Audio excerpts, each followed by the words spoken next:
right? Okay. Hold on. Kangaroo. More on that left side.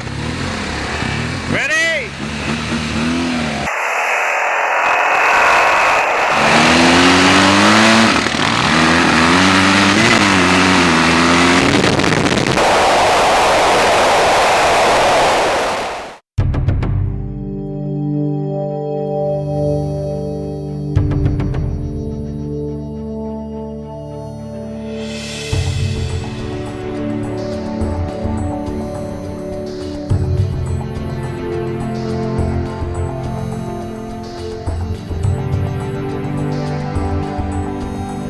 So we're somewhere on the road to Timberborough.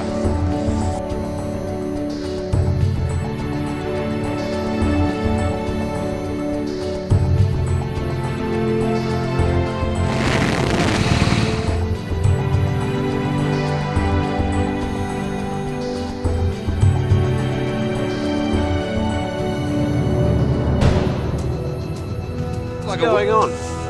If you pan around here, you might be lucky to see some of the black swans indigenous to this area.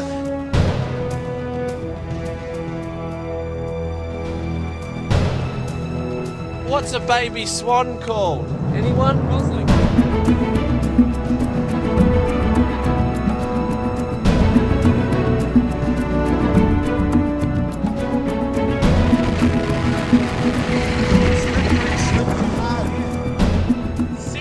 A cygnet. Okay. There's a cygnet out there. It was here, and it's a little steam train.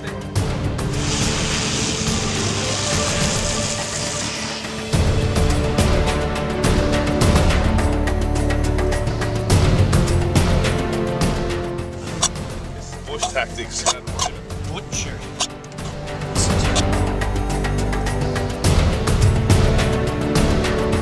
Rest of it. Let's fire things up a bit. Look at that olive oil blend. But yeah, okay, chuck that into the sauce. We're going both tins here. Knife me.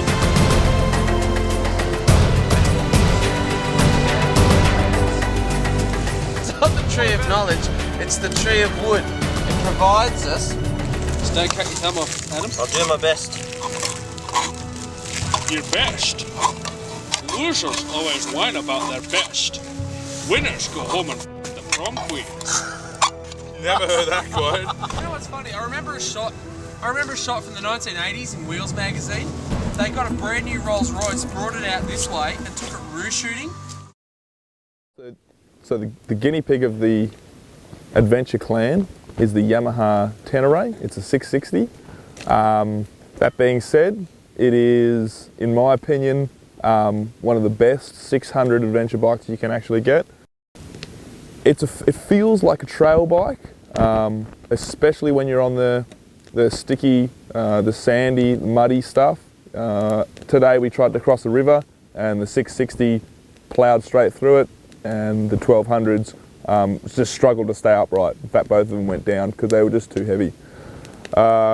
It'll do the high speeds on the highways with gear, and it will also maintain a good speed through the dirt and the corrugation.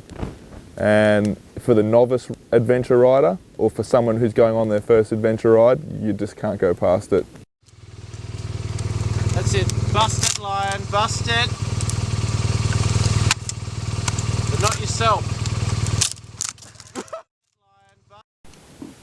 One of the bikes on the trip is the BMW F800 GS.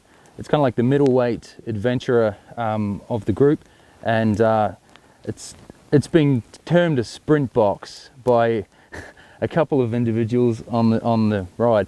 It's unbelievable. The motor is really strong down low, but then you hit the $6,000 mark, and that's where things really get rocking.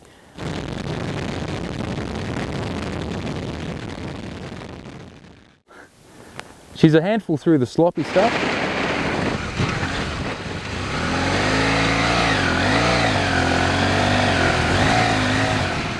When things dry up a little bit and on the gravel roads it comes into its own. You really do have to pick your lines when things get really hairy, but apart from that she's pretty capable, and you can point it at almost anything. If you want to just forget the roads and just follow your GPS overland. It's more than capable of taking there. Well, have we nailed the first cast? Well, you're throwing tuner on it. She's sure gone. The Yamaha Super Tenere, which is a 1200cc bike. It's really a bike that's for the serious adventure rider, you know, someone who's not just starting out. They've been doing a bit of adventure riding and got the taste for it, and really want to explore the boundaries of adventure riding. Its main competition is the BMW R1200 Adventure bike. I think Yamaha, for their first effort, has done a fantastic job.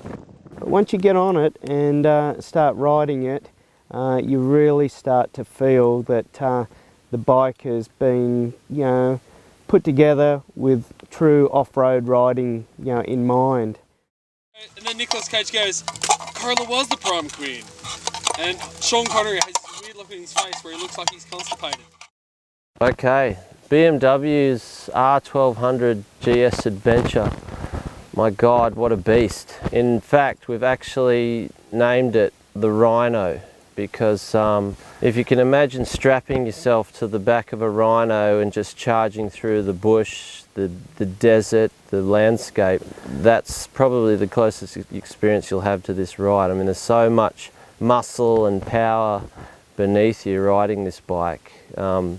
But in saying that too, it's the biggest, heaviest, most intimidating dirt bike you'll probably ever throw a leg over, and in a lot of ways, to ride the thing properly, it's you know, you've got to show the thing no fear and just grab it by the horns and get up and go with it. And when you do that, it acts like any dirt bike you've ever ridden. You've just got to allow for the fact that with a fully laden rider, fuel, all your gear, you're like this 400 kilogram mass hurtling through the desert at anywhere up to 200 kilometers an hour. That mass is hard to knock offline, and I think it's why the BMW is such a smooth, comfortable ride. I mean, it sort of sits there. The bulk of the bike will just sit and take the hits really well, like the rocks and all the bumps in the roads out here. Like, we're on a lot of unsealed road and roads that are in bad conditions, and in comparison to a lot of the smaller bikes on this ride, the 1200 just sits there like, you know, like you're sitting in the seat of a four-wheel drive. You don't feel a lot of the bumps and the corrugations beneath you. It's the king of the Outback in that sense. Not that much of a grease monkey. Come on, let me just get rid of a bit. We've got an Isuzu D-Max LS. It's a dual cab, four-wheel drive, 3-litre turbo diesel. We're using it as a support vehicle on this ride to try to back the boys up on their bikes, carry some extra fuel for them. It's being used also as a possible recovery vehicle, just because we're going to some remote places and in case something happens to one of the bikes, one of the boys. And we're just testing its four-wheel drive capabilities as a potential dirt bike hauler for any of the readers out there who may be looking for a new rig.